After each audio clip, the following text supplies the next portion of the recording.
Κυρίες και κύριοι, αγαπητές φίλες και φίλοι, απόψε είναι 5η 19 Ιανουαρίου του 2023. Θα κάνουμε, πιστεύω, μια πιο σύντομη εκπομπή απόψε, γιατί υπάρχουν κάποιες υποχρεώσεις. Θα ξεκινήσουμε πρώτα από την Ουκρανία. Εκεί προσπαθεί η κυβέρνηση να ξεπεράσει το σοκ που υπέστη με την πτώση του ελικοπτέρου, κατά την οποία, όπως είπαμε, είναι μια διπλή τραγωδία. Σκοτώθηκε όλη η ηγεσία του Υπουργείου Εσωτερικών, Υπουργός Εσωτερικών, αναπληρωτής Υπουργός Εσωτερικών και Υφυπουργός Εσωτερικών, μαζί με τον Γενικό Γραμματέα, νομίζω, αλλά ανάμεσα στους 16 νεκρούς ήταν και 6 παιδιά, γιατί έπεσε πάνω σε νηπιαγωγείο. Προσπαθεί λοιπόν η κυβέρνηση να ξεπεράσει αυτό το σοκ. Ο Ζελένσκι έστειλε στον Νταβός τη γυναίκα του. Η γυναίκα του επέδωσε μία ζήτηση από τους Κινέζους, ένα αίτημα να συνομιλήσει ο Ζελένσκι με τον Κινέζο ομόλογό του, γιατί ένα από τα προβλήματα που αντιμετωπίζει η Ουκρανία είναι η στήριξη που έχει η Ρωσία, που συνεχίζει να έχει η Ρωσία από την τρίτη μεγαλύτερη δύναμη του κόσμου, που είναι η Κίνα. Ένα άλλο ζήτημα που τουλάχιστον εμένα με προκάλεσε εντύπωση είναι ότι συμμετείχε στο φόρουμ του Νταβός, στο Παγκόσμιο Οικονομικό Φόρουμ του Νταβός, ο Ζελένσκι, ο οποίος επικέντρωσε την ομιλία του στην Κριμαία. Είπε: θα πάρουμε όλα τα εδάφη μας πίσω, η Κριμαία είναι πατρίδα δικιά μας, θα την πάρουμε πίσω. Εδώ σε αυτή την εκπομπή έχουμε πει αρκετές φορές ότι ένας από τους λόγους που γίνεται αυτός ο πόλεμος είναι ο έλεγχος του Ευξήνου Πόντου, της θάλασσας του Ευξήνου Πόντου. Διαχρονική επιδίωξη της Δύσης είναι να περιορίσει την πρόσβαση της Ρωσίας στις θάλασσες. Αυτό το έκανε με την ένταξη στο ΝΑΤΟ των βαλτικών χωρών, Λιθουανία, Λεττονία, Εσθονία, που όσο αυτές ήταν είτε στην κοινοπολιτεία ανεξαρτήτων κρατών, δεν ξέρω αν ήταν, αν προλάβαν να πάνε, αλλά τέλος πάντων όταν ήταν στη Σοβιετική Ένωση, το αντιλαμβάνεστε ότι είχε μία μεγάλη ακτή πρόσβαση στη θάλασσα, στη Βαλτική θάλασσα. Και τώρα, αφού λοιπόν έβαλε τις 3 βαλτικές χώρες, βάζοντας και τις 2 άλλες σκανδιναβικές, δηλαδή Σουηδία και Φινλανδία, στην ουσία περιορίζει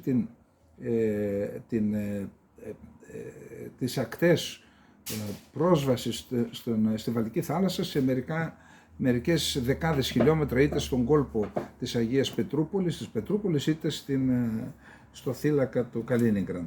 Το ίδιο και με τον Πόντο, ενώ επειδή είχε στα σχέδια μετά την Βουλγαρία και την Ρουμανία που έχουν ενταχθεί στο ΝΑΤΟ, να ενταχθεί στο ΝΑΤΟ και η Ουκρανία και η Γεωργία. Αν είχε γίνει αυτό και δούμε τον χάρτη του Ευξήνου Πόντου, οι νατοικές χώρες θα είχαν περίπου τα 4/5, 3/4 της θάλασσας και θα έμενε μόνο ένα μικρό κομμάτι βόρεια ρωσικές ακτές. Με την προσάρτηση όμως της Κριμαίας από το 2014, η Ρωσία υπερδιπλασίασε την αποκλειστική οικονομική ζώνη και την υφαλοκρηπίδα της στη θάλασσα. Και αν κρατούσε και το Φιδονήσι, όπως ήταν από τις πρώτες ενέργειες που έκανε η Ρωσία, τότε θα ήλεγχε το μισό Ευξήνο Πόντο.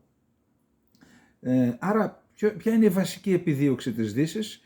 Είναι να εκδιώξει τη Ρωσία και από την Κριμαία, αφήστε τα εδάφη τα υπόλοιπα, ο βασικός στόχος είναι αυτός, και γι' αυτό τις τελευταίες μέρες στις ΗΠΑ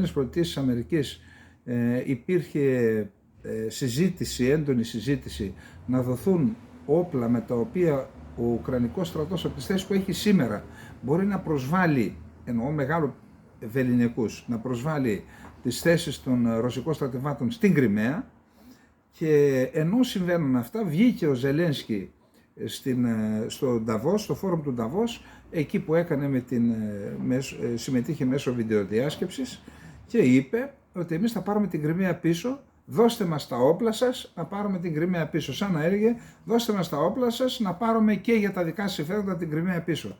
Σημαντική αυτή, έδωσε μήνυμα δηλαδή στους δυτικούς ο Ζελένσκι. Τώρα για το θέμα αυτό ο Πεσκόφ, ακριβώς για αυτό το θέμα, γιατί σας είπα έχει τεράστια σημασία, γεωπολιτική σημασία, εδώ η γεωγραφία παίζει ρόλο. Ο Πεσκόφ είπε, απαντώντας και στις συζητήσεις που γίνονται στις ΗΠΑ να δοθούν όπλα, αλλά και στην δήλωση Ζελένσκι, είπε «Ουκρανικά πλήγματα στην Κριμαία θα ήταν εξαιρετικά επικίνδυνα και θα σήμαιναν κλιμάκωση σε νέο επίπεδο». Το Κρεμλίνο ανέφερε την Πέμπτη ότι τα ουκρανικά χτυπήματα στην Κριμαία θα ήταν εξαιρετικά επικίνδυνα, αφού οι New York Times ανέφεραν ότι οι Αμερικανοί αξιωματούχοι έδειξαν θερμή διάθεση να βοηθήσουν το Κίεβο να χτυπήσει τη Χερσόνησο της Ταυρίδας στην αρχαιότητα Κριμαίας από την κατάληψή της από τους Τατάρους ονομάστηκε Κριμαία. Το πραγματικό ιστορικό όνομα είναι Ταυρίδα. Κάτι τέτοιο θα σήμαινε κλιμάκωση της σύγκρουσης σε ένα νέο επίπεδο που δεν θα είναι καλός ιονός για την ευρωπαϊκή ασφάλεια, δήλωσε σε δημοσιογράφος ο εκπρόσωπος του Κρεμλίνου Δημήτρη Πεσκόφ. Ανοιχτή απειλή στην Ευρώπη δηλαδή. Σημειώνεται ότι η Κριμαία, η οποία αναγνωρίζεται διεθνώς ως τμήμα της Ουκρανίας, προσαρθήθηκε από τη Ρωσία το 2014 μετά το πραξικόπημα στο Κίεβο και την ανατροπή του εκλεγμένου Προέδρου Γιαννουκόβιτς. Ο Πεσκόφ δήλωσε επίσης ότι όσο πιο γρήγορα η Ουκρανία αποδεχτεί τα αιτήματα της Ρωσίας, τόσο πιο γρήγορα θα μπορούσε να τερματιστεί η σύγκρουση. Ο ίδιος υποσχέθηκε ότι η Ρωσία θα πετύχει τους στόχους της με τον έναν ή τον άλλο τρόπο, θα δούμε μετά τι εννοεί τον άλλο τρόπο, και δήλωσε ότι το Κίεβο θα ήταν καλύτερα να αποδεχθεί τη θέση της Ρωσίας και να καθίσει στο τραπέζι των διαπραγματεύσεων με τη Μόσχα. Η Μόσχα έχει αναφέρει ότι αγωνίζεται για την αποναζιστικοποίηση της Ουκρανίας και την προστασία των ρωσόφωνων στα ανατολικά της χώρας. Το Κίεβο και η Δύση απορρίπτουν αυτούς τους ισχυρισμούς ως αβάσιμο πρόσχημα για μια απικιοκρατικού τύπου εισβολή από τη Μόσχα. Ακόμη πρόσθεσε ότι οι δηλώσεις του Δημήτρη Μεντβέντεφ για πυρηνικό πόλεμο, θα το πούμε μετά, είναι σύμφωνες με το πυρηνικό δόγμα της Τουρκίας, της Ρωσίας. Θα δούμε μετά τι είπε ο Μεντβέντεφ στο μεθεπόμενο θέμα μας. Να δούμε λοιπόν τώρα ποιο είναι το επόμενο θέμα. Το επόμενο θέμα είναι η Ραμστάιν. Τι γίνεται στο Ραμστάιν? Στο Ραμστάιν είναι μια μεγάλη βάση των ΗΠΑ στην Γερμανία και εκεί συσκέπτονται αύριο, Παρασκευή 20 Ιανουαρίου, συσκέπτονται 50 υπουργοί άμυνας ή υφυπουργοί εκπρόσωποι από 50 χώρες που συμμετέχουν στην ομάδα επαφής για την Ουκρανία. Ήδη σε αυτήν την συνάντηση, όπως έχουμε πει, έχουν γίνει ήδη προεργασίες και επαφές κυρίως μεταξύ των ΗΠΑ και της Βρετανίας με όλες τις άλλες χώρες για να βολιδοσκοπηθούν με βάση το πλάνο που έχει γίνει για τον εξοπλισμό του Ουκρανικού στρατού με βαριά όπλα, άρματα μάχης, τεθωρακισμένα οχήματα μάχης, τεθωρακισμένα οχήματα μεταφοράς προσωπικού, αυτοκινούμενα πυροβόλα, αντιαεροπορικά και αντιπυραυλικά συστήματα και πυρομαχικά. Όλα αυτά λοιπόν, επειδή όπως έχουμε πει τα σοβιετικού τύπου είναι δυσαναπλήρωτα ή καθόλου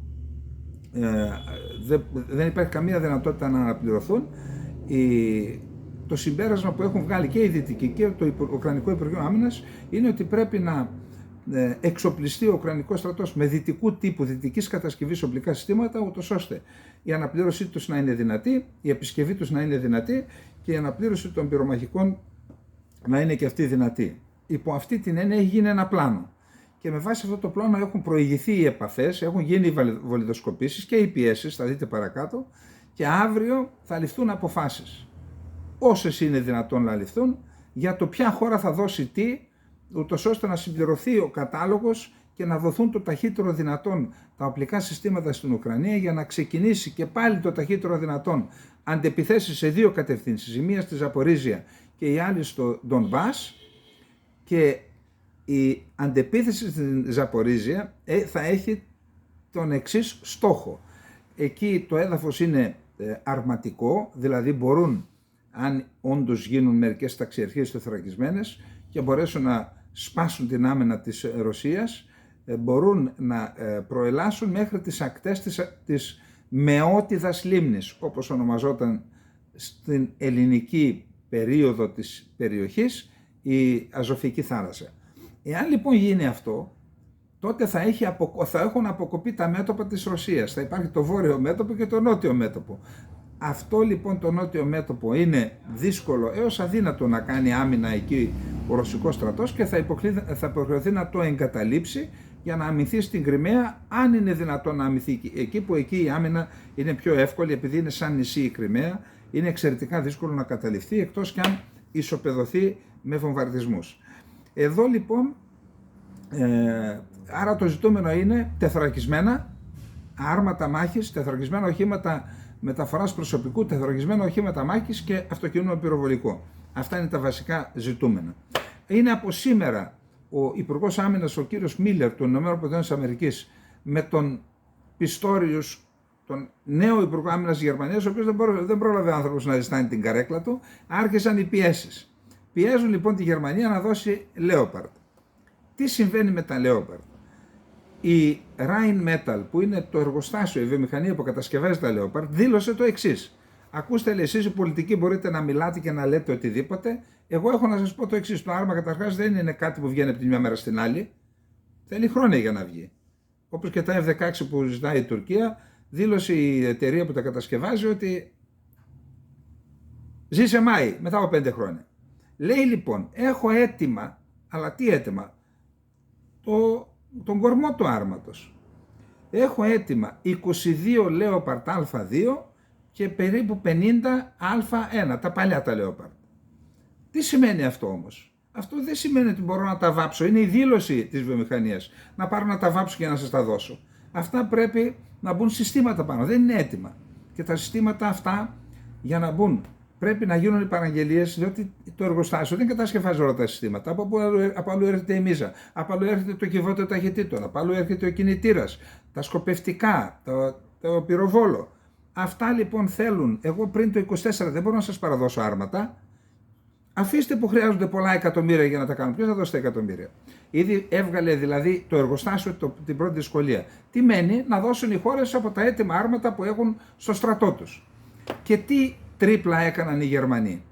Είπαν στο Μίλερ, βεβαίως να δώσουμε. Να δώσετε εσείς, λέει, Abrams, και θα δώσουμε και εμείς. Οι Αμερικανοί όμως δεν μπορούν να δώσουν Abrams. Τώρα λένε κάποιες δικαιολογίες. Οι Αμερικανοί, μα λέει, τα Abrams και είναι κυροζίνη, δεν μπορούμε, είναι υπερβολικά καύσιμα και δεν είναι κατάλληλα για το πεδίο της μάχης. Διάφορες δικαιολογίες για να ξεφύγουν, διότι ούτε οι Αμερικανοί έχουν έτοιμα άρματα. Δεν μπορούν να χαλάσουν τις δικές τους επιλαρχίες και τεθωρακισμένες ταξιαρχίες να δώσουν στην Ουκρανία, και εκεί φαίνεται ότι θα υπάρχει ένα πρόβλημα. Επαναλαμβάνω, ήταν η τρίπλα της ημέρας που έκανε ο Πιστόριος και είπε, δώστε κι εσείς Abrams, θα δώσουμε κι εμείς Leopard. Εν πάση περιπτώσει, θεωρώ ότι αύριο στο Ραμστάιν θα παιχτεί όλο το παιχνίδι. Δεν ξέρω αν θα τα μάθουμε όλα. Πάντως, αν γίνουν ανακοινώσεις, θα έχουμε μια εικόνα για το τι και πώς. Λοιπόν, αυτό ήταν το δεύτερο θέμα μας. Πάντως η κατάσταση, επαναλαμβάνω, από τη στιγμή που και οι δύο πλευρές, είπαμε χθες ότι και η Ρωσία ετοιμάζεται, ότι και οι δύο πλευρές αντί να κάνουν πίσω, κάνουν μπροστά, θεωρώ ότι τα σύννεφα πυκνώνουν. Ο πόλεμος είναι σε εξέλιξη, αλλά τα σύννεφα πυκνώνουν. Λοιπόν, αυτά, πάμε τώρα στο επόμενο θέμα. Έχουμε συμμετείχε στο Παγκόσμιο Οικονομικό Φόρουμ του Νταβός, το οποίο σημειωτέων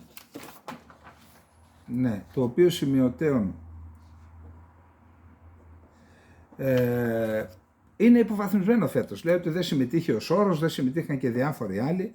Λένε, τώρα δεν το ξέρω το θέμα, διαβάζω όμως ότι υπάρχουν διάφορα προβλήματα, υπάρχουν νέα πρόσωπα. Αυτό το οποίο επεδίωκε και το Παγκόσμιο Οικονομικό Φόρουμ, λέει, που ήταν η παγκοσμιοποίηση, έχει κάποια επιβράδυνση. Σε πάση περιπτώσει, εκεί συμμετείχε ο Στόλτεμπεργκ, ο οποίος, ακούστε τι είπε για τον πόλεμο, έχει σημασία για να πάμε μετά στο επόμενο, που είναι ίσως το πιο σοβαρό της απόψινής μας εκπομπής. Αν η Ρωσία κερδίσει την Ουκρανία, αυτό θα κάνει το ΝΑΤΟ πιο ευάλωτο, δήλωσε ο Στόλτεμπεργκ στο φόρουμ του Νταβός. Ζωτική σημασία για το ΝΑΤΟ είναι μια ήττα της Ρωσίας στην Ουκρανία, σύμφωνα με τον Γενικό Γραμματέα της Βορειοατλαντικής Συμμαχίας. Εάν η Ρωσία κερδίσει στην Ουκρανία, αυτό θα κάνει πιο ευάλωτο το ΝΑΤΟ, δήλωσε ο Στόλτεμπεργκ στο Παγκόσμιο Οικονομικό Φόρουμ στον Νταβός την Τετάρτη 18 Πρώτου του 2023. Είναι εξαιρετικά σημαντικό ο πρόεδρος της Ρωσίας, Βλαντιμίρ Πούτιν, να μην κερδίσει εν μέρη, γιατί θα ήταν τραγωδία για τους Ουκρανούς.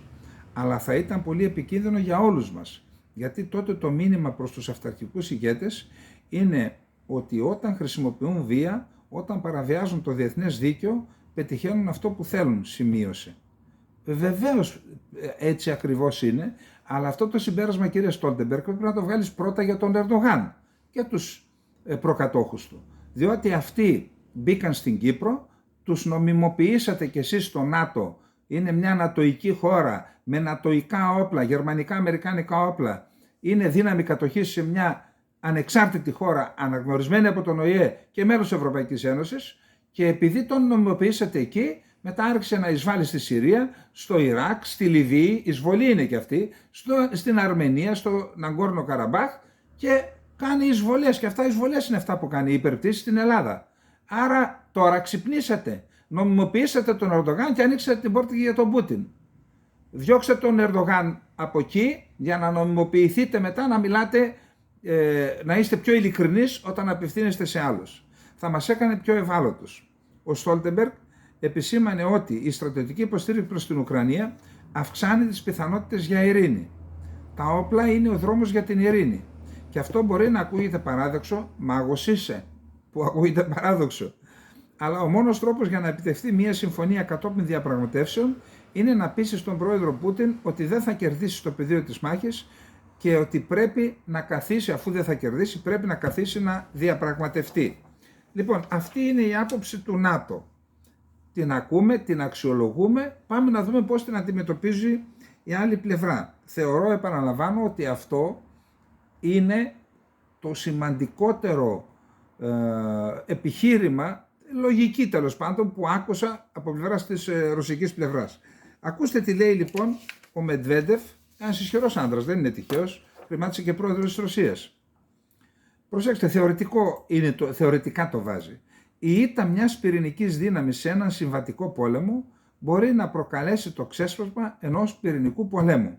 Δηλαδή σου λέει, επειδή διάβασα τι ακριβώς είπε, σου λέει ο Μετβέντεφ, έχω πυρηνικά. Γιατί τα έχω σαν αποτροπή, αλλά αν κινδυνεύσω σε ένα συμβατικό πόλεμο να τα χρησιμοποιήσω. Άρα, αν κινδυνεύσω να χάσω ένα συμβατικό πόλεμο, λέει, τότε είναι πολύ πιθανόν, μας λέει, να χρησιμοποιήσω τα πυρηνικά για να αποτρέψω μια ήττα. Δείτε λοιπόν τις δηλώσεις. Εκτιμώ ότι είναι μια εξισορροπητική απειλή για να δώσει το μήνυμα στους δυτικούς ότι κοιτάξτε, εγώ θα τη διαλύσω αυτή τη χώρα με πυρηνικό όπλο. Και μετά αντιλαμβάνεστε ότι ανοίγει η πόρτα του φρενοκομείου για την ανθρωπότητα. Οι πυρηνικές δυνάμεις δεν χάνουν μεγάλες συγκρούσεις από τις οποίες εξαρτάται η μοίρα τους. Αυτό θα πρέπει να γίνει, να είναι προφανές σε κάθε δυτικό πολιτικό. Έγραψε την Πέμπτη στη σελίδα του στο Telegram, σήμερα δηλαδή, ο αντιπρόεδρος του Ρωσικού Συμβουλίου Ασφαλείας Δημήτρη Μετβέντεφ. Ο πρώην πρόεδρος και πρωθυπουργός της Ρωσίας και στενός σύμμαχος του Βλαντιμίρ Πούτιν εστίασε την προσοχή του στις δηλώσεις που έγιναν στο φόρουμ του Νταβός ότι η Ρωσία πρέπει να ιτηθεί. Ισχυρίστηκε στην ανάρτησή του ότι οι δυτικοί πολιτικοί εισαγωγικά δεν σκέφτονται να βγάλουν ένα στοιχειώδες συμπέρασμα. Η ήττα μιας πυρηνικής δύναμης σε έναν συμβατικό πόλεμο μπορεί να προκαλέσει το ξέσπασμα ενός πυρηνικού πολέμου. Οι πυρηνικές δυνάμεις δεν έχουν χάσει μεγάλες συγκρούσεις από τις οποίες εξαρτάται η μοίρα τους, είπε ο Μετβέντεφ. Και οι Ρώσοι έχουν δηλώσει αλλεπάλληλες φορές όσες τις επιθέσεις δέχθηκε η Ρωσία τους τελευταίους 4 αιώνες από τη Δύση, όλες οι επιθέσεις έγιναν μέσα από το έδαφος της Ουκρανίας. Δεν θα αφήσουμε την Ουκρανία να γίνει μια εξέδρα, μια χώρα βατήρας για να δεχθούμε μελλοντικά μια νέα επίθεση. Και λέει λοιπόν, βεβαίως αυτό που λέει με την ανάρτησή του το γνωστό πολιτικό γεράκι της Μόσχας είναι ότι όχι μόνο δεν πρόκειται για μια απλή ειδική στρατιωτική επιχείρηση της Ρωσίας στην Ουκρανία, παρά για συμβατικό πόλεμο από τον οποίο εξαρτάται και η ίδια η μοίρα της χώρας του. Δηλαδή αυτό είναι μια ομολογία της Ρωσίας που ως τώρα λέει αυτό είναι το επιχείρημα. Τώρα εγώ δεν μπορώ να καταλάβω για ποιο λόγο δεν δέχεται ότι είναι πόλεμος. Εδώ δέχεται όμως ο ίδιος ο Μετβέντεφ, ακυρώνει αυτά που λένε ως τώρα για ειδική στρατιωτική επιχείρηση και λέει άμα χάσουμε ένα συμβατικό πόλεμο τότε περιμένετε τον πυρηνικό. Θεωρώ λοιπόν ότι είναι πολύ σημαντική αυτή η εξίσωση που μας έκανε να τη λάβουμε υπόψη μας και να πάμε στο επόμενο θέμα. Επόμενο θέμα είναι, λοιπόν, το έχουμε ξεχάσει το Κωσυφοπαίδιο. Δεν τελειώνει εύκολα. Το Κωσυφοπαίδιο, γενικώς στα Δυτικά Βαλκάνια, Σερβία, Κωσυφοπαίδιο, Βοσνία Ερζεγοβίνη είναι το πεδίο πάνω στο οποίο γίνονται μεταξύ της Ρωσίας και της Δύσης ακόμα σοβαρές αντιπαραθέσεις για την άσκηση επιρροής σε αυτές τις χώρες.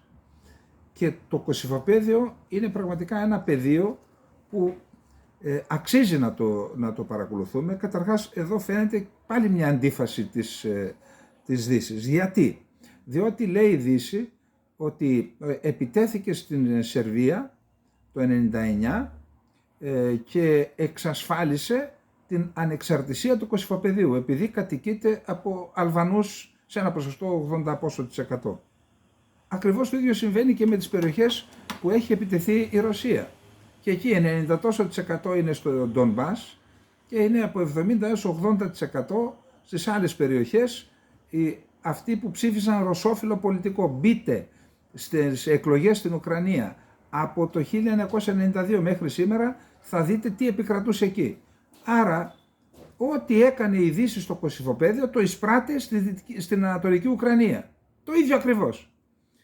Δηλαδή, απέσπασαν έδαφος από μια ανεξάρτητη χώρα, το έκαναν ανεξάρτητο και θέλουν να τη βάλουν και στο ΝΑΤΟ, να την κάνουν και ανεξάρτητη χώρα. Πιέζουν πόσες χώρες να την αναγνωρίσουν. Την αναγνώρισαν πόσες, 100 τόσες χώρες νομίζω.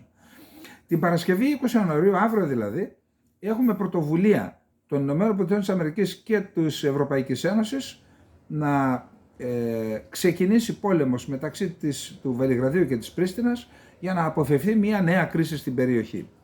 Την Παρασκευή 20 Ιανουαρίου αναμένεται να ξεκινήσει ο νέος γύρος συνομιλιών σε Βελιγράδι και Πρίστινα.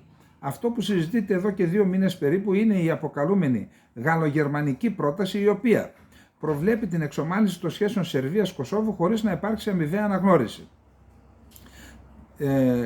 Εδώ λοιπόν, ναι, το Κόσοβο και οι συνομιλίες αυτές εντάσσονται στο πλαίσιο του διαλόγου που διεξάγεται υπό την αιγίδα της Ευρωπαϊκής Ένωσης και οι συνομιλίες αφορούν την επίλυση του ζητήματος. Στο Κόσοβο και τη Σερβία θα βρεθούν ο ειδικός εκπρόσωπος της Ευρωπαϊκής Ένωσης Μίροσλαβ Λάιτσακ και ο ειδικός απεσταλμένος στον ΗΠΑ Γκαβριέλ Εσκομπάρ, όχι αυτός που κάνει τις άλλες δουλειές στη Νότια Αμερική, όπως και οι διπλωματικοί σύμβουλοι του Προέδρου της Γαλλίας και του Καγκελαρίου της Γερμανίας και της Πρωθυπουργού της Ιταλίας. Πρόκειται για την ισχυρότερη διπλωματική ομάδα που λαμβάνει μέρος στις προσπάθειες για την οριστική επίλυση του ζητήματος του Κωσυφοπεδίου. Για τον σερβικό τύπο, η σύνθεση της αντιπροσωπείας αλλά και το ενιαίο μέτωπο Ευρώπης και ΗΠΑ στο διάλογο για το Κόσοβο αποτελεί ένδειξη της αποφασιστικότητας για να επιτευχθεί εντός του έτους συμφωνία ανάμεσα στο Βελιγράδι και την Πρίστινα. Πρόκειται για την ισχυρότερη διπλωματική ομάδα που λαμβάνει μέρος στις προσπάθειες για την οριστική επίλυση του Κωσυφοπεδίου. Για τον σερβικό τύπο, η σύνθεση είπαμε ότι δείχνει ότι φέτος θα πάμε σε συμφωνία.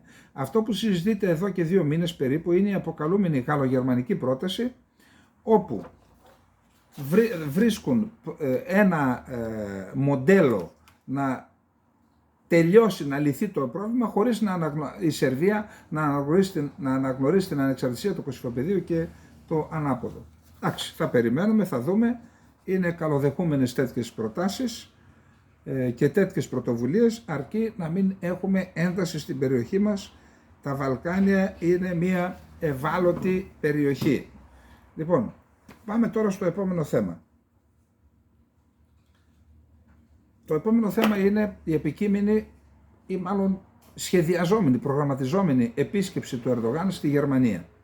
Θυμάστε ότι πριν από λίγες μέρες ο βουλευτής του νομού Νεύσεχιρ Ατσίκ Γκιόζ του κόμματος δικαιοσύνης του Ερντογάν πήγε στην πόλη Νόος, στην περιοχή του Ντίσελντορφ στην Γερμανία, και μέσα σε ένα τζαμί συμμετείχε σε μία εκδήλωση της οργάνωσης των γκρίζων λύκων στην περιοχή αυτή. Και εκεί είπε το εξής: όπως δεν αναγνωρίσαμε το δικαίωμα και τη δυνατότητα στους Κούρδους να ζουν στη χώρα μας και ήρθαν εδώ στη Γερμανία, και στους οπαδούς του Γκιουλέν, κατά τον ίδιο τρόπο δεν θα τους επιτρέψουμε να ζουν ούτε εδώ στη Γερμανία. Αυτό δεν θεωρήθηκε, είναι ρητορική μίσους και πρόκλησης σε βία, και είχαμε διάβημα, κλήθηκε ο Τούρκος πρέσβης στο Βελιγράδι, έγινε διάβημα, είχαμε δηλώσεις από το ΙΠΕΚ στο γερμανικό και είχαμε και τον εισαγγελέα του Ντίσελντορφ, ο οποίος εξετάζει το ποινικό μέρος της υπόθεσης. Και εδώ, επειδή είχαμε ξαναγίνει επεισόδια στις προηγούμενες εκλογές, η Γερμανία έκτοτε απαγόρευσε τις προεκλογικές εκδηλώσεις όλων των χωρών και έβαλε έναν όρο. Για να γίνει προεκλογική εκδήλωση, το αποφασίζει η κυβέρνηση και πρέπει να τεθεί το αίτημα 10 μέρες πριν. Χωρίς άδεια δεν κάνει κανείς προεκλογική εκδήλωση στη Γερμανία. Αυτό είναι το νομικό πλαίσιο. Υπόψη είναι το κάναν μόνο για τους Τούρκους, αλλά για να μην παραπονηθεί η Τουρκία. Τώρα λοιπόν ο Ερντογάν θέλει να πάει να συναντήσει τον Σόλτς, να συναντήσει λέει και τον Πολωνό Πρωθυπουργό. Θέλει να πάει πότε, για να δούμε λίγο, 27-28 Ιανουαρίου. Σε 10 μέρες δηλαδή θέλει να είναι εκεί. Όμως υπάρχει σκεπτικισμός στην Γερμανία. Υπόψη ότι η τελευταία επίσκεψη στη Γερμανία είναι όταν είχε πάει σε αυτή την πρωτοβουλία της Γερμανίας για τη Λιβύη, που είχαν αποκλείσει με αυτόν τον άθλιο τρόπο οι Γερμανοί την Ελλάδα, τη χώρα που έχει τη μεγαλύτερη, τα μεγαλύτερα θαλάσσια σύνορα, ας τα πούμε, με τη Λιβύη, τα μεγαλύτερα, δεν την κάλεσαν και κάλεσαν διάφορους άλλους, κάλεσαν και την Τουρκία, η οποία έχει και στρατό κατοχής στη Λιβύη. Στρατός κατοχής είναι, έτσι, να μην ξεχνιόμαστε. Κανείς δεν μπορεί να ξυλώσει τους Τούρκους από εκεί πέρα. Έχουν κάνει κατοχή στη χώρα να τη μετατρέψουν σε απικία. Τότε λοιπόν η κυρία Μέρκελ τον είχε καλέσει τον Ερντογάν και μάλιστα είχε και συνομιλία μαζί του και άφησε τους ηγέτες των άλλων χωρών 20 λεπτά τους έστησε γιατί συζητούσε με τον Ερντογάν. Βέβαια συνένοχος είναι συνένοχοι όλοι αυτοί με τα εγκλήματα που κάνει η Τουρκία. Λοιπόν, τώρα λοιπόν ζουν στην Γερμανία 1,4 εκατομμύρια ψηφοφόροι που μπορούν να ψηφίσουν στις τουρκικές εκλογές. Αυτά οι Τούρκοι τα λύσανε. Εμείς ακόμα για να ψηφίσει κανένας πρέπει να φέρει ακόμα και πιστοποιητικό, το ξέρω εγώ, ότι πρέπει να είναι τόσα χρόνια, να γέρνει, να κάνει, να ράνει. Οι Τούρκοι στη Γερμανία 1,4 εκατομμύρια άνθρωποι ψηφίζουν επί τόπου με απλές διαδικασίες. Εμείς αποκλείουμε τον Θεόδωρο Καριώτη, τον καθηγητή που έχει δουλέψει για την Ελλάδα, για την ΑΟΣ, για την Συμφωνία για το Διεθνές Δίκαιο της Θάλασσας χρόνια ολόκληρα, τον αποκλείουμε να ψηφίσει στις ελληνικές εκλογές. Αυτά είναι τα αποτελέσματα μιας χώρας που δεν έχει στρατηγική για τον ελληνισμό. Καμία μηδέν, μάλλον έχει, να τον καταστρέψει. Και δεν τα ξεφτιλίκια που γίνονται με την ομογένεια που μάχεται εναντίον των F-16 και εδώ έχουμε άλλο τραγούδι, παίζουμε εδώ, άλλο σκοπό. Λοιπόν, λέει η προεκλογική εκδήλωση στο τζαμί στο Νόες αποδεικνύει για άλλη μια φορά ότι η τουρκική κυβέρνηση χρησιμοποιεί τζαμιά στη Γερμανία. Προσέξτε εδώ τι γίνεται. Για να καταδίδει μέσω εθνικιστών υποψηφίων Τούρκους ή Κούρδους αντικαθεστωτικούς και μέλη τουρκικών κοινοτήτων. Προσέξτε. Η εφημερίδα Welt, αυτά είναι από την Deutsche Welle. Φρέσκο πράγμα και αυθεντικό. Η εφημερίδα Welt στο σημερινό της άρθρο αποκαλύπτει την κατάσταση θλιβερή αλήθεια, που δεν πρέπει να εκπλήσει κανέναν τόσο το πόσο ανοιχτά οι Τούρκοι εθνικιστές προκαλούν αναταραχές κατά Κούρδων φερωμένων ή κατά Τούρκων πολιτών φερωμένων ως γκουλενιστών ή αντικαθεστωτικών. Η κατάσταση έχει γίνει κανόνας, προσέξτε, επισημαίνει ο αρθρογράφος. Κάθε φορά που ο Ερντογάν και ο εθνικιστικός ισλαμιστικός συνασπισμός τον καλούν σε προεκλογικό αγώνα, γίνεται και η Γερμανία σκηνικό μίσους. Στείνεται στη Γερμανία. Αυτή είναι η περίπτωση και με τα λεγόμενα του βουλευτή του ΑΚΠ Μουσταφά Ατσίκ Γκιόζ θα πει ανοιχτομάτης υπόψη, σε τζαμί στο Νόης. Η Υπηρεσία Προστασίας του Συντάγματος της Βόρειας Ρινανίας Βεσφαλίας, του Ντίσελντορφ δηλαδή, εξέφρασε ανησυχία για τις δηλώσεις του Τούρκου πολιτικού και εκπρόσωπος της αγγελίας του Ντίσελντορφ ανέφερε ότι η υπηρεσία του εξετάζει αν έχει διαπραχθεί ποινικό αδίκημα. Εντάξει. Ο αρτογράφος της Welt καταλογίζει στη γερμανική πολιτική αργά αντανακλαστικά, αναφέροντας ότι η οργάνωση λομπιστών υπέρ του ΑΚΠ παραδέχθηκε ότι τον τελευταίο 1,5 χρόνο έκανε πάνω από 1.000 εκδηλώσεις σε τζαμιά στην Ευρώπη για να στηρίξει τον Ερντογάν και το κόμμα δικαιοσύνης, πολλές εκ των οποίων και για προεκλογικούς σκοπούς, χωρίς να υπάρξει διαμαρτυρία από τη γερμανική πλευρά, παρότι υπάρχει σχετικός νόμος. Ακόμη χειρότερα, βουλευτής του S5, του Σοσιαλδημοκρατικού Κόμματος, υποδέχθηκε στη Βουλή της Γερμανίας έναν γνωστό προπαγανδιστή του κόμματος δικαιοσύνης του Ερντογάν και αρνητή της γενοκτονίας των Αρμενίων, χωρίς να υπάρχουν διαμαρτυρίες. Σε ποιο βαθμό ο Ερντογάν θα χρησιμοποιήσει τη γερμανική επικράτεια για προεκλογική εκστρατεία, όπως είχε γίνει πριν 6 χρόνια, μένει να αποδειχτεί. Τότε η γερμανική κυβέρνηση είχε απαγορεύσει όλες τις προεκλογικές καμπάνιες Τούρκων πολιτικών στη Γερμανία, διότι φοβήθηκε ότι θα γινόταν τόπος διενέξεων. Γενικότερα πάντως προεκλογικές εμφανίσεις ξένων πολιτικών πρέπει να δηλωθούν 10 μέρες πριν γίνουν και να εγκριθούν από τη γερμανική κυβέρνηση. Βέβαια ο πειρασμός για τον Ερντογάν είναι μεγάλος. Γιατί όμως? Όπως γράφει η εφημερίδα Rheinische Post, επικαλούμενη την Deutsche Welle, ο Τούρκος πρόεδρος είναι πιο δημοφιλής στην Τουρκία από ότι στη Γερμανία από ότι στην Τουρκία. Στην Τουρκία στις τελευταίες εκλογές οι Τούρκοι πολίτες ψήφισαν τη Γερμανία. Ψήφισαν 65% υπέρ του Ερντογάν, ενώ στην Τουρκία το ποσοστό αυτό ήταν 53%. Από την άλλη υπάρχουν αντίπαλοι του Ερντογάν, όπως ο δημοσιογράφος Τζαν Ντουντάρ, που ζουν στη Γερμανία και κινδυνεύουν διότι απειλούνται από αυτά όλα τα κυκλώματα. Μένει λοιπόν να δούμε κατά πόσον Τούρκοι πολιτικοί θα σεβαστούν τα ισχύοντα στη Γερμανία. Και πρώτος από όλους να δούμε αν θα σεβαστεί τη Γερμανία και τα ισχύοντα ο ίδιος ο Ερντογάν. Λοιπόν, αυτά για τη Γερμανία, για να μην ακούμε άλλαν άλλων. Λοιπόν, πάμε τώρα στο επόμενο θέμα μας. Πήγε ο Τσαβούσογλου στις ΗΠΑ και επέστρεψε. Λοιπόν, δεν φαίνεται να γύρισε με κάτι χειροπιαστό. Έγιναν συνομιλίες, οι ΗΠΑ, η κυβέρνηση των ΗΠΑ δήλωσε ότι συνεχίζει να υποστηρίζει την παράδοση των αμερικανικών F-16 Viper 40 και 80 συλλογές για να εξυγχρονιστούν τα τουρκικά F-16, συνεχίζει να στηρίζει, αλλά συνεχίζει να υπάρχει ακόμα το πρόβλημα του Κογκρέσου για την Τουρκία και για το Λευκό Οίκο, για την κυβέρνηση. Εκεί λοιπόν ο Τσαβούσογλου συζητήθηκαν και το θέμα του ΝΑΤΟ, δηλαδή Σουηδία, Φινλανδία, και βρήκε την ευκαιρία και η ενεξελίξη απόπειρα προσέγγισης της Τουρκίας με την Συρία, υπό την υποστήριξη της Μόσχας και του Βλαντιμίρ Πούτιν. Αυτό που έκανε λοιπόν ο Τσαβούσογλου ήταν να κατηγορήσει την Ελλάδα πάλι. Δηλαδή, κατηγόρησε καταρχάς τις ΗΠΑ ευθέως και είπε, με αυτό που κάνατε και έχετε ενισχύσει τις σχέσεις σας με την Ελλάδα, κάνατε και 9 βάσεις, έχετε ανατρέψει τις ισορροπίες στην περιοχή.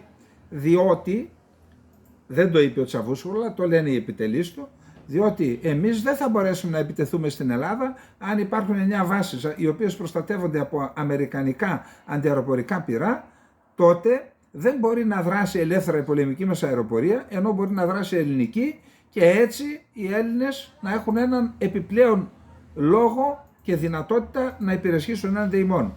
Λογική τουρκική.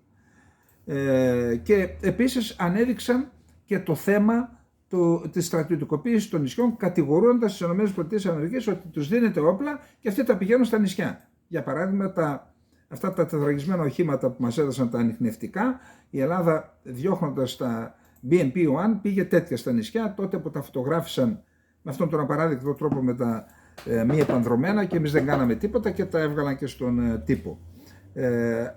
Το θέμα της στρατιωτικοποίησης το ανέβασε ο Τσαβούσογλου πολύ και θεωρώ ότι είχαμε μία απάντηση για το θέμα, θα τη δούμε στη συνέχεια. Δεν γύρισε ευχαριστημένος ο Τσαβούσογλου από τις ΗΠΑ. Διάβασα πριν από λίγο και μετέφρασα τις δηλώσεις του Αμερικανού πρέσβη στην Άγκυρα, ο οποίος έδωσε ορισμένες εξηγήσεις και είπε ότι συνεχίζουμε να στηρίζουμε την παράδοση των F-16 και είπε ότι ναι, υπάρχει μια διαφορά απόψεων για ζητήματα ασφάλειας στη Συρία και έχουμε ένα γόνιμο διάλογο με την Τουρκία. Το φοβάμαι αυτό, θα τη φάνε πάλι οι Κούρδοι. και είπε ότι συνεχίζονται οι ενστάσεις των ΗΠΑ για την επιχειρούμενη προσέγγιση του Ερντογάν με τον Άσαντ. Λοιπόν, το επόμενο θέμα είναι η απάντηση της ελληνικής πλευράς στις αθλιότητες της Τουρκίας που κατηγόρησε την Ελλάδα ότι η Ελλάδα εντείνει και τα λοιπά. Λοιπόν, οι διπλωματικές πηγές την ελληνική αντίδραση προκάλεσαν οι επανειλημμένες αναφορές από πλευράς της Άγκυρας για το θέμα της αποστρατιωτικοποίησης των ελληνικών νησιών και της δίθεν ελληνικής προκλητικότητας. Οι πρόσφατες αναφορές Τούρκων αξιωματούχων περί αποστρατιωτικοποίησης ελληνικών νησιών αποτελούν μια επανάληψη των τουρκικών έολων αιτιάσεων, τις οποίες η Ελλάδα έχει επανειλημμένα απορρίψει στο σύνολό τους, με σειρά από τεκμηριωμένα επιχειρήματα, τα οποία περιέχονται και στις σχετικές επιστολές που έχουν αποσταλεί στο Γενικό Γραμματέα του ΟΗΕ, επισήμαναν διπλωματικές πηγές του Ελληνικού Υπουργείου Εξωτερικών. Εξίσου απορριπταίες στο σύνολό τους είναι και οι υποτιθέμενες κατηγορίες περί ελληνικών προκλητικών ενεργειών, οι οποίες εκτοξεύονται από μια χώρα, η οποία συστηματικά χρησιμοποιεί ανοιχτά την απειλή πολέμου, αμφισβητεί την κυριαρχία και τα κυριαρχικά δικαιώματα της Ελλάδας, συνάπτει ανυπόστατα και παράνομα μνημόνια αγνοώντας το διεθνές δίκαιο και το δίκαιο της θάλασσας και καθημερινά παραβιάζει τον εθνικό εναέριο χώρο και τα ελληνικά χωρικά ύδατα. Οι εν λόγω κατηγορίες ξεπερνούν κάθε όριο λογικής και δεν πείθουν την διεθνή κοινότητα. Αυτή ήταν τώρα, να σας πω την αλήθεια, αυτό το διπλωματικές πηγές εγώ δεν το καταλαβαίνω. Δηλαδή, άμα θέλει να πει κάτι η Ελλάδα, δεν μπορεί να βγει ο εκπρόσωπος του Υπουργείου Εξωτερικών και να το δηλώσει. Τι θα πει κυβερνητικές πηγές, διπλωματικές πηγές, τι θα πει αυτό? Γιατί? Φοβόμαστε να πούμε την αλήθεια δηλαδή? Τι θα πει διπλωματικές πηγές? Αυτό δηλαδή, μπορεί να υπάρχει μια διαρροή για ένα πολύ σοβαρό θέμα, που εκεί βάζεις κάποιον, λες υπό τον όρο της απονημίας, κάνεις μια διαρροή. Εδώ δεν είναι διαρροή. Εδώ είναι οι θέσεις της Ελλάδας. Βγες και πες με το ονοματάκι σου λοιπόν. Τι παλαβομάρες είναι αυτές? Λοιπόν, πάμε τώρα στο επόμενο θέμα. Το επόμενο θέμα είναι η Αλεξανδρούπολη. Ξέρετε, η Αλεξανδρούπολη, ένα από τα θέματα που η Τουρκία έχει πραγματικά παραφρονήσει είναι η ανάδειξη της αξίας της Αλεξανδρούπολης από πλευράς στρατιωτικής, οικονομικής, ενεργειακής, γεωπολιτικής. Αυτό δεν έχει να κάνει μόνο με την παρουσία των Αμερικανών εκεί. Έχει να κάνει με τη δημιουργία του ενεργειακού κόμβου, έχει να κάνει με την κατασκευή του αγωγού πύργου Αλεξανδρούπολης, Μπουργκάζ συνηθίσαμε να το λέμε, είναι ο πύργος. Ο πύργος της Βόρειας Θράκης, ένα λιμάνι στον Εύξηνο Πόντο, στην Ανατολική Βουλγαρία. Εκεί λοιπόν είχε ξεκινήσει ένα πρόγραμμα από τη δεκαετία του 90 να κατασκευαστεί ένας αγωγός πετρελαίου που θα μετέφερε πετρέλαιο, ρωσικό πετρέλαιο από τον πύργο στην Αλεξανδρούπολη, από την Αλεξανδρούπολη με αγωγό στα δεξαμενόπλια. Έτσι προγραμμάτιζαν η Σευρών τότε, αμερικανική εταιρεία, και νομίζω και ο Όμιλος Λάτσι προγραμμάτισαν έτσι να παρακάμψουν τα στενά, διότι στα στενά υπάρχουν και μεγάλη καθυστέρηση και έξοδα. Τέλεια. Τώρα λοιπόν αυτός ο αγωγός δεν έγινε ποτέ διότι υπήρχαν αντιδράσεις. Θεωρούσαν ότι αν αυτός ο αγωγός γίνει εκεί, τότε η Ρωσία θα βάλει πόδι στην περιοχή και εντάξει. Τώρα λοιπόν αυτός ο αγωγός θα κατασκευαστεί. Γιατί? Διότι έχει πρόβλημα η Βουλγαρία, δεν μπορεί να παίρνει ρωσικό πετρέλαιο και παίρνει πετρέλαιο από άλλες πηγές. Αυτό το πετρέλαιο όμως για να μεταφερθεί μέσω στενών και να πάει στον Εύξηνο Πόντο θέλει και χρόνο και χρήμα. Και έτσι αυξάνεται το κόστος το ενεργειακό για τη Βουλγαρία. Τι θέλει η Βουλγαρία λοιπόν? Έναν αγωγό στην Αλεξανδρούπολη που θα λειτουργεί ανάποδα. Θα έρχονται τα πετρέλαια από άλλες πηγές, θα δένουν στον αγωγό τα δεξαμενόπλια, θα το μεταφέρουν στην άλλη πλευρά στον πύργο. Εκεί νομίζω ότι έχει η Λουκόιλ, νομίζω έχει ένα διελιστήριο, αλλά δεν έχει σημασία. Αφού απαγορεύεται θα παίρνει τέτοιο πετρέλαιο. Άρα και γι' αυτό το λόγο αυξάνεται. Υπάρχει επίσης και η ο σιδηροδρομικός άξονας, έχουμε αναφέρει γι' αυτό. Έχουν γίνει σχετικές προεργασίες και συνεννοήσεις με τη Βουλγαρία και με τη Ρωμανία. Άρα έχουμε οδικό άξονα, σιδηροδρομικό άξονα, ενεργειακό άξονα, αναβάθμιση του λιμανιού της Αλεξανδρούπολης, έχουμε σταθμό αποϊγροποίησης φυσικού αερίου και σύνδεσης με τον αγωγό που περνάει από εκεί τον Ντανάπ. Έχουμε μια στρατιωτική παρουσία των Αμερικανών στην περιοχή. Όλα αυτά λοιπόν τρελαίνουν τους Τούρκους και γι' αυτό διάλεξα τον κόλπο του Ξηρού που βρίσκεται ανατολικά της Σαμοθράκης για να κάνουν και αυτοί εκεί ένα σταθμό αποϊγροποίησης. Ζήλεψαν. Λοιπόν, άρα δεν είναι μόνο η αμερικανική στρατιωτική παρουσία στην Αλεξανδρούπολη, τα αμερικανικά πλοία που δένουν στο λιμάνι και η συνολική αναβάθμιση της ευαίσθητης για τα εθνικά μας θέματα πόλεις που εκνευρίζουν την Άγκυρα και τη Μόσχα. Ο Τσελίκ και η Ζαχάροβα δεν ενοχλούνται μόνο για αυτά, αρκεί να δει κανείς τα έργα που δρομολογούνται. Από τον γυτνιάζοντα αγωγό αερίου που συνδέει η Ελλάδα με Βουλγαρία, μέχρι τους δύο σχεδιαζόμενους τερματικούς σταθμούς υποδοχής LNG, χωρητικότητας 11 δισεκατομμυρίων κυβικών και το σύστημα του αγωγού TAP, του οποίου η χωρητικότητα πρόκειται να διπλασιαστεί από τα 10 στα 20 δισεκατομμύρια, όλες οι εξελίξεις συγκλίνουν στην άποψη ότι ο νομός Εύρου μετατρέπεται σε πραγματική ενεργειακή απειλή για Κρεμλίνο και Άγκυρα, γιατί η Άγκυρα θέλει να γίνει αυτή κόμβος στην Ανατολική Θράκη. Αθροίζοντας κανείς όλες αυτές τις ποσότητες μη ρωσικού φυσικού αερίου, που θα διέρχονται μελλοντικά μέσω της ακριτικής πόλης των περίπου 70.000 κατοίκων προς άλλους προορισμούς της Ευρωπαϊκής Ένωσης, αντιστοιχούν στο 20% των ευρωπαϊκών εισαγωγών του 2021 από τη Μόσχα. Δηλαδή, ένα σημαντικό εργαλείο απεξάρτησης της Ευρώπης, κατά 20% η Αλεξανδρούπολη. Από τα 155 δισεκατομμύρια κυβικά φυσικού αερίου που εισήγαγε η πρώτη διετία σε Ευρώπη από τη Ρωσία και τα οποία σήμερα καλύπτει από άλλες πηγές, η Αλεξανδρούπολη μπορεί να εισφέρει τουλάχιστον τα 30 δις. Μια υπόθεση που πριν από λίγα χρόνια έμοιαζε εξωπραγματική, σήμερα δείχνει ρεαλιστική. Τα νούμερα εξηγούν γιατί η μικρή ακριτική πόλη, μισή ώρα από τα σύνορα, που το 2018 βρέθηκε στο επίκεντρο της επικαιρότητας, έπειτα από την αποκάλυψη των Financial Times ότι οι Ρώσοι διπλωμάτες χρηματοδοτούσαν τοπικούς παράγοντες για να προωθήσουν τα συμφέροντα του Πούτιν, αρχίζει να αποτελεί σοβαρό πονοκέφαλο για την Τουρκία και τη Ρωσία. Σε μια πενταετία, το υποαναβάθμιση σιδηροδρομικό δίκτυο, όπως σας είπα στην αρχή, θα μπορεί να συνδέει τα λιμάνια της Αλεξανδρούπολης, της Θεσσαλονίκης και της Καβάλας με αντίστοιχα λιμάνια του Ευξήνου Πόντου για τη μεταφορά χίδιν ξηρού φορτίου, παρακάμπτοντας τα στενά του Βοσπόρου, με μεγάλο χαμένο την Τουρκία. Στα τέλη του 2023, ο πρώτος πλωτός τερματικός σταθμός στα ανοιχτά του λιμανιού θα υποδέχεται LNG και θα το εξάγει σε Βουλγαρία, Σερβία, Σκόπια και Ρουμανία μέσω του αγωγού Ελλάδας-Βουλγαρίας και του ΤΑΠ. Σκόπια μέχρι να σβήσει ο ήλιος, είπαμε. Ένας δεύτερος δίδυμος σταθμός που θα δημιουργηθεί αμέσως μετά θα μπορεί να μεταφέρει αέριο μέχρι και την Ουκρανία, σπάζοντας οριστικά τη ρωσική επικυριαρχία. Ένα άλλο ξεχασμένο σχέδιο, ο πετρελαιογός Πύργο Αλεξανδρούπολης, αναβιώνει αλλά με αντίθετη από την αρχική ροή. Θα είναι η Ελλάδα μέσω Αλεξανδρούπολης που θα προμηθεύει τη Βουλγαρία με πετρέλαιο, όχι εκείνη εμάς, όπως προέβλεπε το σχέδιο του 2000 της προηγούμενης δεκαετίας, αντιπροηγούμενης. Τα μόνα που παραμένουν ίδια είναι η όδευση και η ενόχληση της Τουρκίας, η οποία εφόσον τελικά το σχέδιο περπατήσει θα δει να υποβαθμίζονται τα στενά και το γεωπολιτικό της βάρος. Η Αλεξανδρούπολη δεν γίνεται απλώς ένας κρίκος, αλλά η αφετηρία μιας μακράς κάθετης αλυσίδας που θα διασχίζει την Ελλάδα, τη Βουλγαρία, τη Ρουμανία, την Ουγγαρία, την Ουκρανία και τη Μολδαβία, αξιοποιώντας τις υφιστάμενες αλλά και νέες υποδομές για την τροφοδοσία της κεντρικής και ανατολικής Ευρώπης με μη ρωσικό φυσικό αέριο. Δεν ήταν πάντα αυτονόητες οι εξελίξεις που δρομολογούνται σήμερα στην περιοχή και κάνουν τα ξένα μέσα να ασχολούνται με την Αλεξανδρούπολη.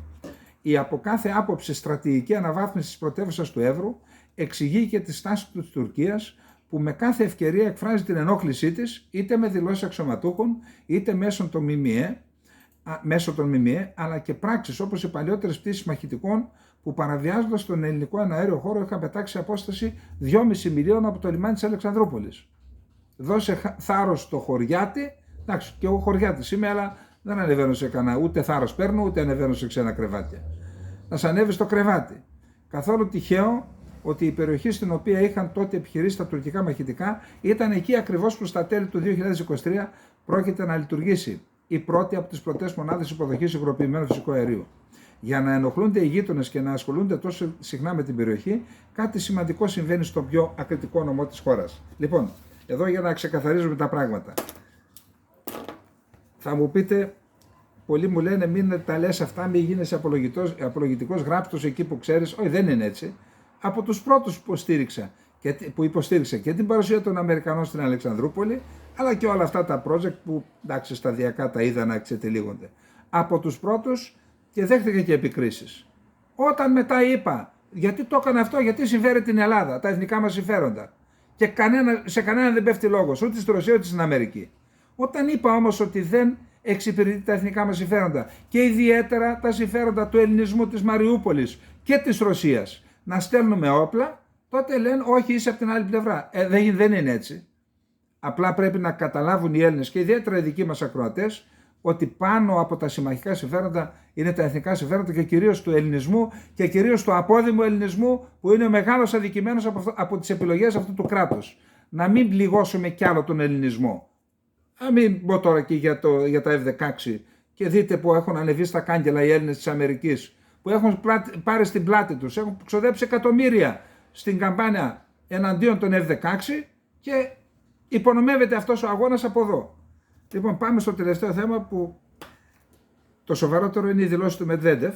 Θα έλεγα όμως ότι αυτό είναι και το πιο ενδιαφέρον γιατί είναι και άγνωστα πράγματα. 1923 ιδρύεται η τουρκική δημοκρατία. Η τελευταία αναφορά, κάτσε να γράψουμε και το χρονοδιάγραμμα γιατί ορισμένοι μου παραπονείστε, βάζει και χρόνο λες. Βάζουμε. Λοιπόν, 46 και 20 το τελευταίο θέμα. Λοιπόν, η τουρκική δημοκρατία ιδρύθηκε το 1923 με την υπογραφή της συνθήκης της Λοζάνης τον Ιούλιο του 1923 και ιδρύθηκε από ένα κόμμα. Το κράτος δηλαδή το ίδρυσε ένα κόμμα, το Λαϊκό Ρεπουμπλικανικό Κόμμα του Κεμάλ και των Κεμαλικών. Αυτοί θεωρούν ότι ξεκίνησαν ως κόμμα τον δικό τους αγώνα να επικρατήσουν στην Ανατολή, που σημαίνει συνέχιση της γενοκτονίας των Ελλήνων, των Αρμενίων και των Ασσυρίων, να εκδιώξουν τα ελληνικά στρατεύματα από την περιοχή, να ξεριζώσουν τους Έλληνες που είχαν μείνει από τη γενοκτονία και πλέον να κάνουν μια Τουρκία καθαρή, σε εισαγωγικά, από μη Τούρκους και από μη Μουσουλμάνους. Δηλαδή όσοι θα μείνουν στην Τουρκία να είναι Τούρκοι και Μουσουλμάνοι. Αυτό ήταν το ναζιστικό. Προηγήθηκαν το Χίτλερ αυτοί και τον Ναζί. Προηγήθηκαν κατά πολύ. Λοιπόν, όταν λοιπόν ίδρυσαν το κράτος, θεώρησαν αδιανόητο να υπάρχει άλλο κόμμα, να υπάρχει πολυκομματισμός. Και έτσι υπήρχε ένα κόμμα, γινόντουσαν εκλογές. Γιατί? Για να αλλάζουν και τα πρόσωπα. Αλλά ένα κόμμα.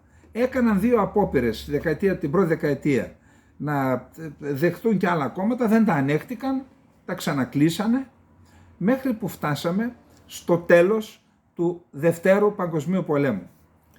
Όταν τελείωσε ο Δεύτερος Παγκόσμιος Πόλεμος, θεωρήθηκε η νίκη των δημοκρατικών κρατών απέναντι στα ολοκληρωτικά καθεστώτα των Γερμανών Ναζί και των Ιταλών φασιστών. Και τότε άρχισαν και οι διαδικασίες της μετεξέλιξης της κοινωνίας των εθνών που είχε ιδρυθεί μετά τον Πρώτο Παγκόσμιο Πόλεμο σε Οργανισμό Ενωμένων Εθνών και άρχισε να μπαίνει στα σπάργανα η ίδρυση του ΝΑΤΟ. Τότε λοιπόν η Τουρκία, για να μπορέσει, δέχθηκε και τις απειλές τότε μετά τον Δεύτερο Παγκόσμιο Πόλεμο από τον Στάλιν για να αποδοθούν στη Σοβιετική Ένωση τρεις νομοί, Κάρς, Αρνταχάν και Αρντβίν, που είχαν αποδοθεί στην Τουρκία με τη συμφωνία του Μπρέστ-Λιτόβσκ. Εκεί λοιπόν η Τουρκία, για να μπορέσει να αντιμετωπίσει αυτή την απειλή και να μην χάσει αυτούς τους τρεις νομούς, βρίσκονται βόρεια ανατολικά της Τουρκίας, στα σύνορα με τη Γεωργία και με την Αρμενία. Για να μπορέσει να αντιμετωπίσει λοιπόν αυτή την απειλή από τους Σοβιετικούς, αποφάσισαν οι Τούρκοι να προσεγγίσουν τη Δύση, την δημοκρατική Δύση. Και τότε στην ουσία τέθηκαν όροι να γίνει πολυκομματικό το σύστημα. Και έτσι για πρώτη φορά στελέχη του κόμματος του Κεμαλικού, όχι τίποτα αντιφρονούντες, έφυγαν από το Λαϊκό Ρεπουμπλικανικό Κόμμα, Τζουμχουριέτ Halk Partisi, και ίδρυσαν το δικό τους κόμμα, το Democrat Party, το Δημοκρατικό Κόμμα. Ποιοι ήταν αυτοί? Αυτοί ήταν ο Τζελάλ Μπαγιάρ, που ήταν ο ηγέτης, μετέπειτα έγινε πρόεδρος της Δημοκρατίας, και ο Αντνάν Μεντερές. Νούμερο 1 ο Τζελάλ Μπαγιάρ, νούμερο 2 ο Αντνάν Μεντερές. Έχουμε τις πρώτες εκλογές το 1946, παίρνουν λίγες ψήφους, όμως μετά τον Δεύτερο Παγκόσμιο Πόλεμο ακολούθησε μια σοβαρή οικονομική κρίση στην Τουρκία. Η τουρκική λίρα έχασε ένα μεγάλο μέρος της αξίας της και αυτή όλη η δυσφορία του κόσμου έδωσε τη δυνατότητα στο Δημοκρατικό Κόμμα στις εκλογές του 1950 να κάνει μια αποτελεσματική προεκλογική εκστρατεία και να συγκεντρώσει το ποσοστό του 52,7%. Εξωπραγματικό. Εντάξει, και το κόμμα, το Cumhuriyet Halk Partisi, δηλαδή το Λαϊκό Ρεπουμπλικανικό Κόμμα, το Κεμαλικό, πήρε 39,4. 39,4, 40 και 52,7 είναι 93 και τα υπόλοιπα ήταν διάφορα άλλα. Εκεί λοιπόν έγινε πραγματικά η μεγάλη ανατροπή. Πότε έγιναν αυτές οι εκλογές? Έγιναν στις 14 Μαΐου του 1950. Γι' αυτό τι σηματοδοτούσαν εκείνες οι εκλογές? Σηματοδοτούσαν τη νίκη των δημοκρατικών δυνάμεων, θα δούμε μετά τι ήταν, έναντι των κεμαλικών. Το παλιό δηλαδή κόμμα, το οποίο, αυτό το κόμμα το κεμαλικό, το οποίο από τα πρώτα χρόνια απαγόρευσε τα ισλαμικά τάγματα, απαγόρευσε τις φορεσιές αυτών των Ισλαμιστών που είχαν κάτι περίεργες φορεσιές, επέβαλε το καπέλο το δυτικότροπο, κατήργησε το χαλιφάτο, κατήργησε και την Οθωμανική γραφή, την Αραβική, την Οθωμανική γραφή, έφερε την Λατινική, δηλαδή ούτε αυτό μπορούν να το χωνέψουν μέσα τους οι Τούρκοι. Έχουν δηλαδή στην ουσία το αλφάβητο της Χαλκίδας, των Χαλκιδαίων. Αυτοί οι οποίοι μιλούν για στρατηγικό βάθος και για πολιτισμό και δεν μπορούν να το ανεχτούν ότι γράφουν ακόμα, η γραφή τους είναι με ένα ελληνικό αλφάβητο. Δεν είναι λατινικό, είναι ελληνικό το αλφάβητο των Χαλκιδαίων. Εκεί λοιπόν ήρθε ο Μεντερές, ο οποίος έκανε την ιδεολογική του πλατφόρμα, την στήριξε σε οτιδήποτε αντικεμαλικό και αντί στο προηγούμενο καθεστώς. Και είπε, όντως το προηγούμενο καθεστώς ήταν καταπιεστικό, καταπίεσε τα αισθήματα του λαού, τις παραδόσεις του λαού, τις λαϊκές παραδόσεις, τα παραδοσιακά τραγούδια. Ήταν φασισμός, κανονικός φασισμός. Ήρθε λοιπόν και υπό το πρόσχημα της φιλελευθεροποίησης ο Αντνάν Μεντερές έπαιξε με τις παραδοσιακές αξίες είναι και αυτές, της Ανατολής. Και μία από αυτές είναι και το Ισλάμ. Όταν λοιπόν άρχισε, έχουμε τις εκλογές, τις επόμενες εκλογές, το 55, το 60, στις εκλογές του 60 λοιπόν, επειδή είχε αδιέξοδα ο Μεντερές, προγραμμάτισε να κάνει ένα ταξίδι στη Μόσχα. Σε λίγες μέρες, στις 27 Μαΐου του 1960, και ενώ είχε υπογράψει τις συμφωνίες Ζηρίχης και Λονδίνου, μάλιστα πηγαίνοντας στο Λονδίνο έγινε ένα αεροπορικό δυστύχημα, σκοτώθηκαν αρκετοί, σώθηκε αυτός. Πιθανότατα το κράτος, κάποιοι από το κράτος δεν ήθελαν να υπογράψει αυτές τις συμφωνίες. Εν πάση περιπτώσει δεν ξέρω ποιος έκανε και αν ήταν όντως εκείνο το δυστύχημα το αεροπορικό, άμα ήταν αποτέλεσμα δολιοφθοράς. Εν πάση περιπτώσει επέστρεψε ή έγινε και άλλη μια απόπειρα εναντίον του και λίγες μέρες πριν επισκεφτεί τη Μόσχα είχαμε την ανατροπή του από ποιον? Από τον Αρπασλάν Τουρκές, ο οποίος είχε εκπαιδευτεί στις ΗΠΑ στον Ανορθόδοξο πόλεμο, ο οποίος Αρπασλάν Τουρκές είναι ο δημιουργός του εθνικιστικού κινήματος, που σήμερα όμως αυτό δηλαδή που ανέτρεψε το Μεντερές και στις 16 Σεπτεμβρίου του 1961 τον έστειλε και στην Κρεμάλα, στην Ίσο Ιμραλή, εκεί που κρατείται ο Αμπτουλάχ Οτσαλάν, ο ηγέτης των Κούρδων, αυτός ο Αρπασλάν Τουρκίας ίδρυσε το Εθνικιστικό Κόμμα με το οποίο σήμερα συγκυβερνά ο Ερντογάν. Γιατί διάλεξε λοιπόν τις 14 Μαΐου ο Ερντογάν? Ο Ερντογάν διάλεξε τις 14 Μαΐου για να δείξει ότι ο πραγματικός του αντίπαλος και τώρα συνεχίζει να είναι το παλιό. Δηλαδή το κεμαλικό κράτος, η κεμαλική ιδεολογία, ο ίδιος ο Μουσταφά Κεμάλ που λατρεύεται σαν ημίθεος ή σαν μια άλλη θεότητα από ένα μεγάλο μέρος του κόσμου, γι' αυτό είπε 14 Μαΐου σαν ένας νέος Μεντερές να γκρεμίσω ό,τι έμεινε από το παλιό για να. Όμως αναρωτιέται κανείς, ο Ερντογάν δεν έβαλε με το νου του ποια ήταν η κατάληψη του Μεντερές? Η κατάληψη ήταν στην Αγχώνη και μάλιστα τον άνθρωπο τον κατηγόρησαν για κάτι για το οποίο δεν είχε ευθύνη, τον καταδίκασταν. Τα γεγονότα στην Κωνσταντινούπολη 6-7 Σεπτεμβρίου του 1955 τα σχεδίασε η οργάνωση που τον ανέτρεψε, δηλαδή το τμήμα, η διοίκηση Ανορθοδόξου Πολέμου που χρηματοδοτούνταν από την Κεντρική Υπηρεσία Πληροφοριών των ΗΠΑ και από την αντίστοιχη Αγγλική, από τη CIA και από την MI6. Αυτοί χρηματοδοτούσαν αυτή την οργάνωση, αυτή διοργάνωσε την προβοκάσια με τη βόμβα του υποτιθέμενου σπιτιού του Μουσταφά Κεμάλ στη Θεσσαλονίκη. Αυτοί έκαναν τα γεγονότα στην Κωνσταντινούπολη, εκείνες τις βάρβαρες επιθέσεις εναντίον του ελληνισμού της Κωνσταντινούπολης και στη συνέχεια αυτό το ίδιο τμήμα του Ανορθοδόξου Πολέμου, η διοίκηση Ανορθοδόξου Πολέμου ήταν που τον έστειλε στο Ιμπραλί και στην Κρεμάλα. Παρεμπιπτόντως, για την διοίκηση Ανορθοδόξου Πολέμου, όταν οι ΗΠΑ με πρωτοβουλία των Ελλήνων γερουσιαστών, Σαρμπάνη και ποιος άλλος ήταν, επέβαλαν το εμπάργο στην Τουρκία, δεν μπόρεσε η CIA να εκταμιεύσει τα λεφτά για να τα στείλει στην διεύθυνση Ανορθοδόξου Πολέμου. Τότε λοιπόν οι διοικούντες της υπηρεσίας αυτής πήγαν στον Ετσεβίτ μετά την εισβολή στην Κύπρο με ένα χαρτί και του λένε μία διατακτική, παρακαλώ δεν βάζεις την υπογραφή σου εδώ, τόσα εκατομμύρια λίρες. Για πού είναι αυτά? Λέει για αυτήν τη διεύθυνση. Ποια διεύθυνση? Δεν ήξερε ούτε ο πρωθυπουργός της χώρας την ύπαρξη αυτής της διεύθυνσης. Τη χρηματοδοτούσαν ξένοι και τη χρησιμοποιούσαν κατά το δοκούν και ανάλογα με τα συμφέροντά τους. Αυτή λοιπόν είναι η κατάσταση με τη 14η Μαΐου. Θεωρώ ότι αυτή η ιστορική αναδρομή και ενδιαφέρουσα είναι και χρήσιμη για να βγάζουμε τα συμπεράσματά μας και εν πάση περιπτώσει οι πολιτικές διαφορές με το πρόσωπο του Ερντογάν είναι υπαρκτές. Ευχόμαστε όμως να μην καταλήξει εκεί που κατέληξε αυτός τον οποίο θέλει να μιμηθεί. Λοιπόν, αυτά είχαμε να πούμε για απόψε. Καλή νύχτα, να είστε καλά.